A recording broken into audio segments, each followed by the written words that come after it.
शेंगदाणे घेतलेले आहे, 4-5 हिरव्या मिरच्या घेतल्या आहे, कढीपत्ता आहे आणि कोथिंबीर आहे। तर आता हे मी मिक्सरला बारीक वाटून घेणार आहे, याची बारीक पेस्ट करणार आहे आणि याच्यात थोडं पाणी टाकून बारीक पेस्ट करून घ्यायची आहे।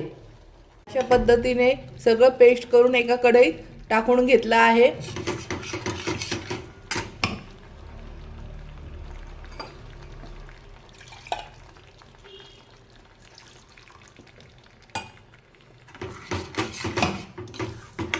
चवीनुसार मीठ टाकायचं आहे याच्यामध्ये आणि तेल एकदम नॉर्मली टाकायचं आहे किंवा नाही पण टाकलं तरी चालेल। डाएट करणाऱ्यासाठी थोडं 1 चमचा तूप टाकायचं आहे।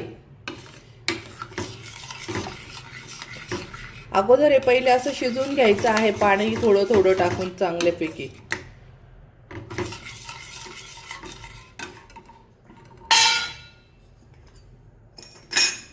आता मी इथे याच्यात थोडं तेल टाकत आहे।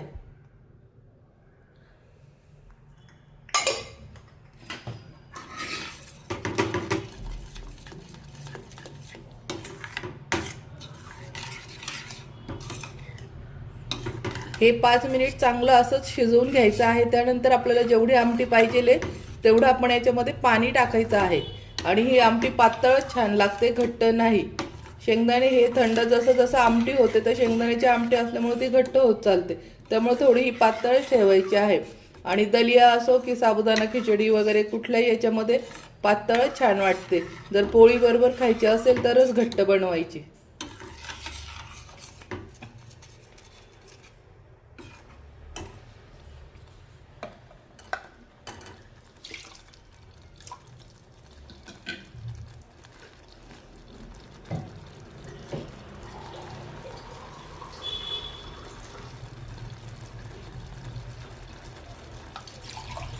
अशा पद्धतीने आता इथे पाणी टाकून घ्यायचं आहे आणि अशा पद्धतीने ही आमटी बनवायची आहे। ही खूप चवीला अप्रतिम लागते आणि ही उपवासाला पण चालणारी आमटी आहे।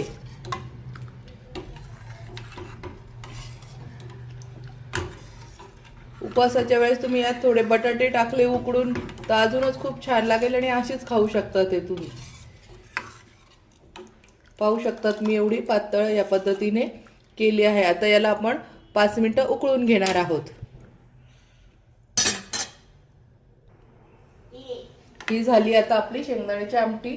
याच्यामध्ये आपण आता कोथिंबीर टाकून घेणार आहोत।